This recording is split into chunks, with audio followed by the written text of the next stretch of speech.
Sajnekhali Sundarban tiger রিজার্ভের মধ্যে ঢুকে পড়েছি। এই হচ্ছে এখানকার বনবিবির মন্দির, আর এই হচ্ছে সজনেখালি ওয়াচ টাওয়ার। একটা আছে বাংলাদেশ সাইডে, একটা বাফার এরিয়া, একটা আছে কোর এরিয়া। 2 রাত্রি 3 দিন সুন্দরবন ভ্রমণের আজ হচ্ছে আমাদের দ্বিতীয় দিন। 3রা আগস্ট আমরা যাত্রা শুরু করেছিলাম, আজ হচ্ছে 4থা আগস্ট।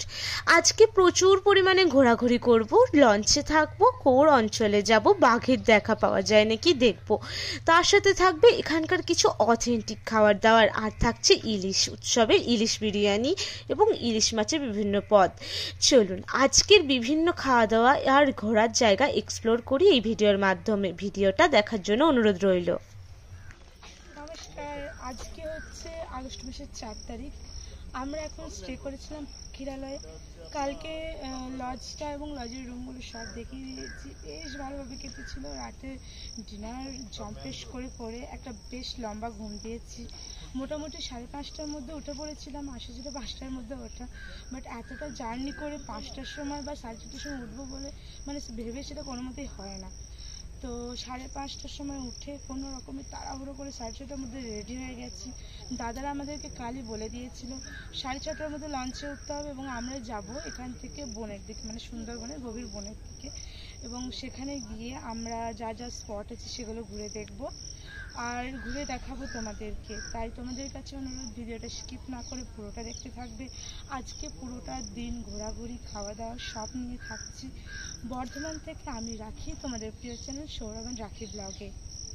নদীর ধারেই ছিল আমাদের হোটেল, তাই হোটেল থেকে আর নদীর ধার থেকে যেতে আর ইচ্ছে হচ্ছিল না, কিন্তু আজকে কোর অঞ্চলে যাব তাই যেতেই হবে। আমাদের লঞ্চ চলে এলো, ধীরে ধীরে বাঁশের এই বেড়াটাকে হাতে ধরে ধরে কোনো রকমে গুটি গুটি পায়ে উঠে পড়লো সবাই লঞ্চে এক এক করে।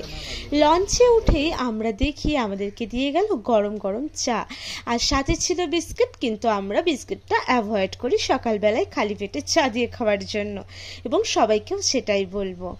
চারিদিকের এই সুন্দর দৃশ্য দেখতে দেখতে গরম গরম চায়ে চুমুক দেওয়া একটা আলাদাই স্বাদ। এই দেখুন চলে এলাম, মানে চলে আসিনি, মানে রওনা দিলাম ওই যে দূরে ওই জায়গাটা থেকে। এবার আমরা ধীরে ধীরে নৌকা ঘুরিয়ে নিয়ে যাচ্ছে আরো গভীর জঙ্গলের দিকে। সারাটা দিন আজকে আমি তোমাদের সাথে থাকবো, তাই ভিডিওটা স্কিপ না করে দেখতে থাকবে।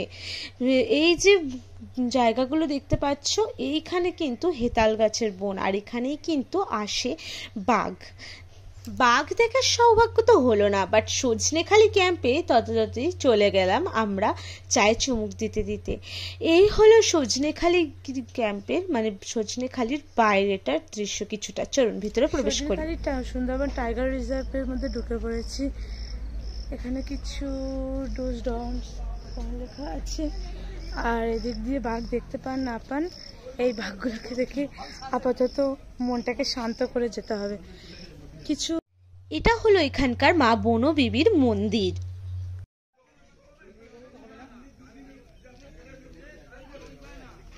এই একটা আছে, ওই একটা আছে, তবে এগুলো কি আমাদেরকে একটু পর গাইড দাদা বলে দেবে।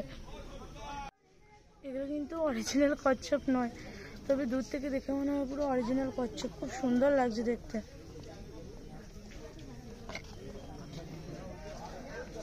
এখানে আরো আছে, বড় বড় আছে।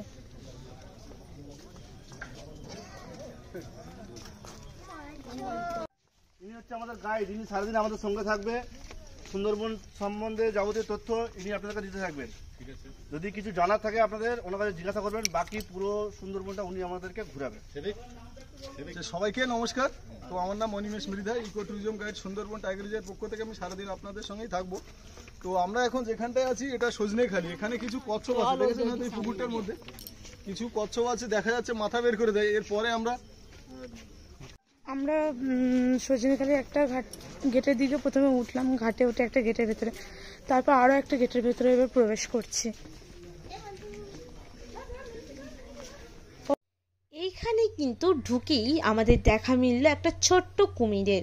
কুমির তো দেখতে পেয়ে গেলাম, বাঘ কি দেখতে পাবো? না দেখলেও এই কুমির দেখেই মনটা শান্ত করতে হবে। কুমিরটাও ছিল খুবই শান্তশিষ্ট। তারপরে এই গোলপাতার গাছ চোখে পড়লো। গাইড দাদা বললেন গোলপাতা গাছ নাকি সুন্দরবন ওই যে বাংলাদেশের দিকে একটু বেশি পরিমাণেই আছে, এখানে খুবই কম পরিমাণে আছে। আর এই হচ্ছে সজনেখালি ওয়াচ টাওয়ার, এটায় উঠবো, উঠে দেখবো উপর থেকে কি ভিউ পাওয়া যায়। সুন্দরবনে এসে আর কিছু দেখতে পাই না পাই, প্রত্যেকটা ক্যাম্পে উঠে এই যে ওয়াচ টাওয়ার আছে এখানে এরকম বড় বড় মৌচাকগুলো দেখতে পেয়ে যাবে। আর ওই যে দূরে দেখতে পাচ্ছ মিষ্টি জলের হ্রদ করে রাখা আছে। এই বড় গহীন জঙ্গলে বাঘ থাকে, হরিণও থাকে। মিষ্টি জলের এই জায়গাগুলোতে কিন্তু বাঘ হরিণ জল খেতে আসে, তাদের জন্যই এই ব্যবস্থা।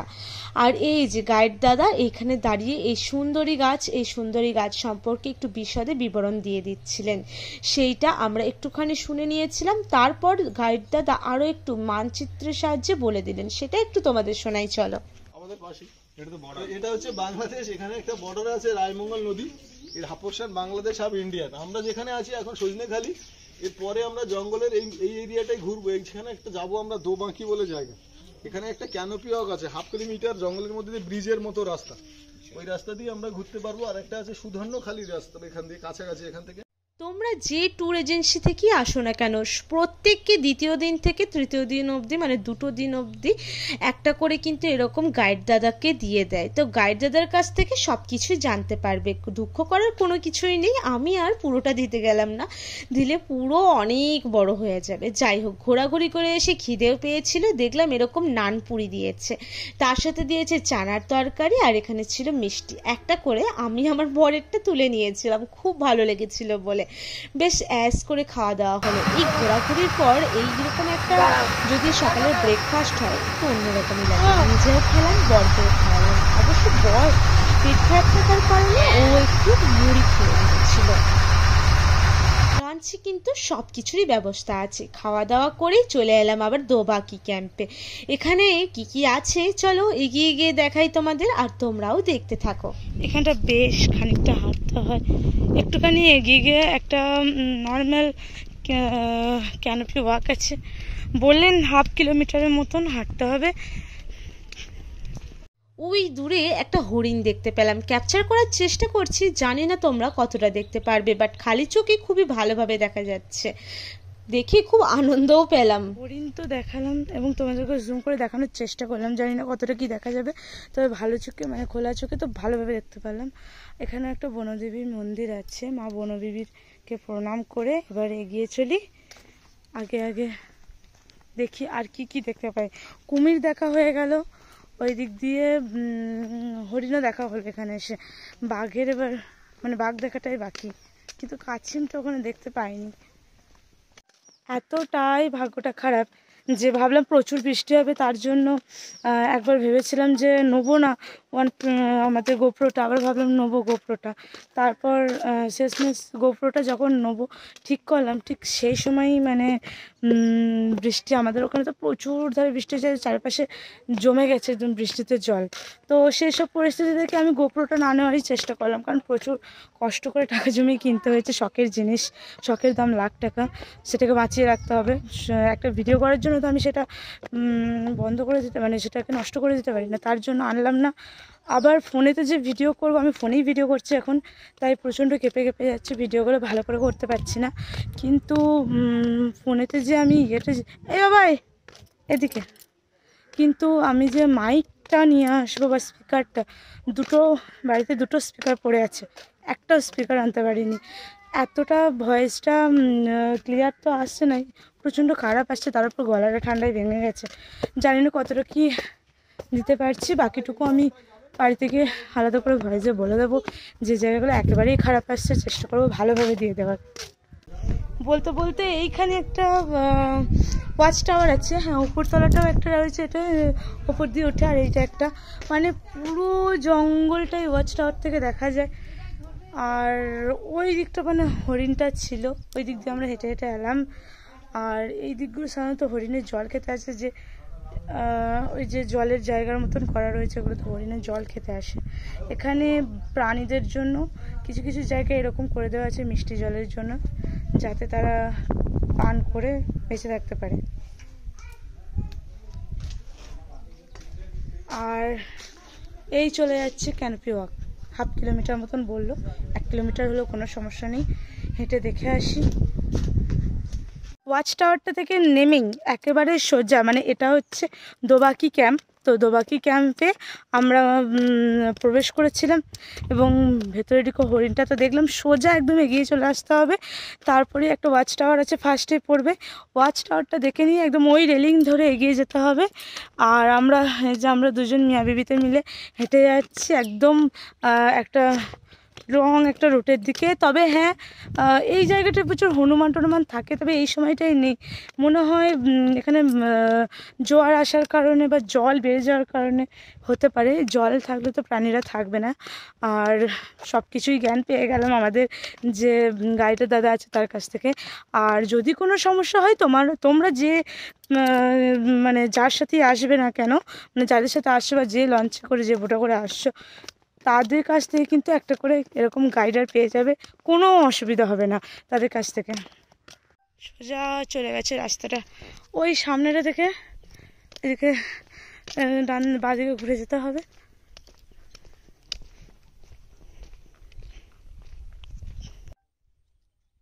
একটা দারুণ জায়গায় দাঁড়িয়ে রয়েছি। এটা দোবাকি ক্যাম্পে, আমরা তো বলেইছি দোবাকি ক্যাম্প থেকে কিছুটা দূরে এসে এরকম একটা সুন্দর জায়গা পেলাম। এটা ছবি তোলার জন্য অবশ্যই বেস্ট। আর চারপাশের যে বিস্তীর্ণ জঙ্গলটা দেখছো পুরোটাই সুন্দরবন। শুধু এইটুকু জঙ্গল বলে নয়, আমরা যখন থেকে নদীতে উঠেছি এবং কিছুটা দূর আসার পর কাল থেকেই মানে সুন্দরবন, পুরো সুন্দরবনটা এটা বনটা ছড়িয়ে রয়েছে। আমরা সবাই জানি সুন্দরবনের বেশিরভাগ অংশই আছে বাংলাদেশে, কিছু অল্প অংশ আছে আমাদের পশ্চিমবঙ্গে সুন্দরবনের যে প্রাকৃতিক সৌন্দর্য সেটা দেখার জন্য প্রতি বছর অসংখ্য tour and travels company tour করিয়ে থাকে। তো আমরা আজকে যে ট্যুর অ্যান্ড ট্রাভেলস কোম্পানির পক্ষ থেকে এসেছি সেটা হচ্ছে Sagar Sangam tour and travels company. তো সেই সাগর সঙ্গমের দাদার নাম্বার অবশ্যই আমি ডেসক্রিপশনে দিয়ে দেবো, তোমরা চাইলে কন্ট্যাক্ট করে নিতে পারো, অথবা অন্য কোনো এজেন্সি থেকে তোমরা চাইলে আসতে পারো। অসংখ্য এজেন্সি আছে এখানে আসার জন্য। প্রাইসটা কিছুটা এদিক ওদিক, খুব জোর ওই 200-300-400 এরকমের মধ্যে এদিক ওদিক হয়, খুব বেশি কিন্তু প্রাইস এখানে কম বেশি হয় না। মোটামুটি 3000 থেকে 4000-এর মধ্যে এদিকের রেঞ্জগুলো হয়।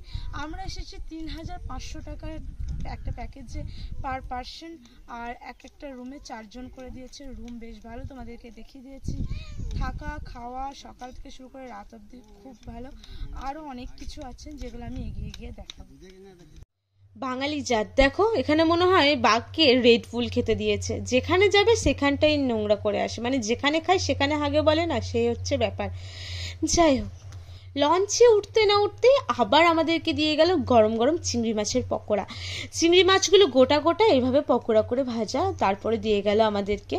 খুব ভালো লাগছিল খেতে। নদীর ধারে বসে নদীর সৌন্দর্য দেখতে দেখতে আবার বাঘের খোঁজ করতে করতে এরকম জিনিসগুলো সত্যি বলছি বাড়িতে বসে তো পাই না, তাই বেশ ভালোই লাগছে এই জিনিসটা আরাম করতে এবং উপভোগ করতে।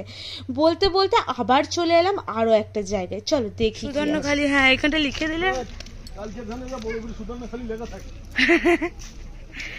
বুঝবুঝি পারা আছে। হ্যাঁ গাদা রে গাদা, কেন মাঠ দিলে হবে না? মাঠ দিলে হবে না। এটা জাহাজ, এই ফরেনাররা বিদেশি। আসলে জায়গাটা হচ্ছে সুধর্ণখালি। গেটে নাম দেওয়া ছিল না বলে গাইড দাদার আমি বলছিলাম পরে যেন নামটা টাঙিয়ে দিও সুধর্ণখালি বলে। দেখো আসতে না আসতেই বাঁদিকে ঢুকে এরকম একটা বড় লঞ্চ বা কি নৌকা জাহাজ যাই হোক এটা ভেঙে পড়ে রয়েছে, সেটা দেখতে পেলাম। তারপর কিছুটা এগিয়ে গিয়ে আমরা এই টাওয়ারটা দেখতে পেলাম। আর ওই নৌকাটা ছিল, মানে ওই জাহাজটা ছিল কিন্তু ইংরেজদের জাহাজ, কোনো কারণে এখানে এসে ভেঙে পড়া অবস্থায় রয়েছে। আর এই ওয়াচ টাওয়ারটায় উঠে কিন্তু অনেক দূর অবধি দেখতে পাওয়া যায়। এখান থেকে যে বিস্তীর্ণ জঙ্গল তা চলে গেছে একদম বাংলাদেশের সুন্দরবনের দিকে, আর বাকিটা আমাদের পশ্চিমবঙ্গের দিকে। এখান থেকেও কিন্তু বাঘ দেখার কোনো রকম কিছু সৌভাগ্য হলো না, তবে নিচ থেকে লাল কাঁকড়া দু একটা দেখতে পেলাম। জানি না কতটা কি তোমাদের দেখতে পাওয়ালাম। তোমরা যখন যাবে এখানে কিন্তু লাল কাঁকড়া অবশ্যই দেখতে পাবে, এটা বলতে পারি। এখানে সেরকম কিছু দেখার ছিল না, ওই ওয়াচ টাওয়ারটা, মা বনবেবীর মন্দির, আর এই যে যারা বোটানি নিয়ে পড়াশোনা করে তাদের জন্য কিন্তু এই জায়গাটা আদর্শ। বিভিন্ন রকম গাছগাছালি থেকে কি ঔষধ হয় এবং তাদের সায়েন্টিফিক নাম সব ডিটেলস দেওয়া আছে। এই সব কিছু হজম করতে না করতেই ভাতের ডাক চলে এলো। ভাতে ইলিশ মাছের মাথা দিয়ে কচুর শাক, আলু ভাজা, ডাল ছিল আবার ইলিশ মাছের মাথা দিয়ে, তার সাথে ছিল আজকে ইলিশ বলতে আই থিঙ্ক এটা সর্ষে ইলিশ, হ্যাঁ সর্ষে ইলিশ ছিল, এরকম বড় সাইজের ইলিশ, তবে একটা নয়, চাইলে দুটো চাইলেও দুটোও দিয়ে দেবে। বেশ জম্পেশ করে খাওয়া দাওয়া করলাম, ছিল পাঁপড়, মিষ্টি, চাটনি, সব কিছু। খাওয়া দাওয়া তো শেষ করলাম, শেষ করতে না করতে চলে এলাম কোর অঞ্চলের লাস্টের দিক। বেশ কয়েকটা খাঁড়ি আমাদেরকে ঢুকিয়েছিল, যেই খাঁড়িগুলো নিরাপদ সেইগুলো ঢুকিয়ে একটা খাঁড়ি থেকে একদিক থেকে ঢুকে মানে প্রবেশ করে আরেকটা দিক দিয়ে বের হয়েছিলাম। 2-3টে খাঁড়ি ঢুকে দেখলাম, কিন্তু বাঘ মামার আর দেখা পাওয়া গেল না। মানে এই পর্যন্ত আমরা ভেবেই নিয়েছিলাম আমাদের ভাগ্যে কিন্তু এই ট্যুরে বাঘের দেখা মিলবে না, কিন্তু দেখো জোয়ারের যে জলটা তখন বেশি ছিল, এখন জোয়ারের জল কমে গেছে। আর এই ভাটায় এই সময় কিন্তু বিভিন্ন ধরনের প্রাণী আসার সম্ভাবনা, কিন্তু শীতকাল আর এই বর্ষাকাল এই দুটো সময় কিন্তু প্রাণীরা কিন্তু আসে না। আসতে গেলে তোমাদেরকে দেখতে গেলে, প্রাণী দেখতে গেলে সুন্দরবন আসতে হবে একদম ভরা কাঠফাটা গরমে। তবে হ্যাঁ, এই খাড়িগুলোর ভেতরে যখন ঢুকবে বেশ গরম, কিন্তু কাঠফাটা গরমে আমি জানি না কতটা কি তোমরা এইখানের আনন্দটা নিতে পারবে। এই সময়ই আমরা একদম ভেপে যাচ্ছিলাম। এরপর এই সব দেখতে দেখতে আমরা চলে গিয়েছিলাম রুমে রেস্ট নেওয়ার পর তারপরে কিন্তু সন্ধেবেলায় বাউল গান আর ছিল এরকম বেগনি মুড়ি।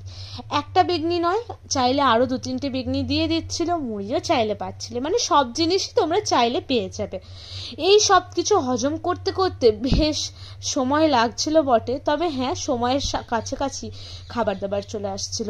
আবার দেখো সন্ধ্যের এই যে খাবারটা আমরা শেষ করতে না করতে আবার রাতে 9:30 থেকে 10টার মধ্যে খাবারের ডাক পড়ে গেল। খুব সুন্দর হয়েছে, ওটাই বুনি বলছে। রাতে ডিনারে ছিল এরকম ফ্রাইড রাইস আর চিলি চিকেন, খুব হালকা খাওয়া দাওয়া ছিল, খুব ভালো লাগছিল খাওয়া দাওয়া। নেক্সট ভিডিওয়ে থাকছে আরো অনেক কিছু। সাবস্ক্রাইব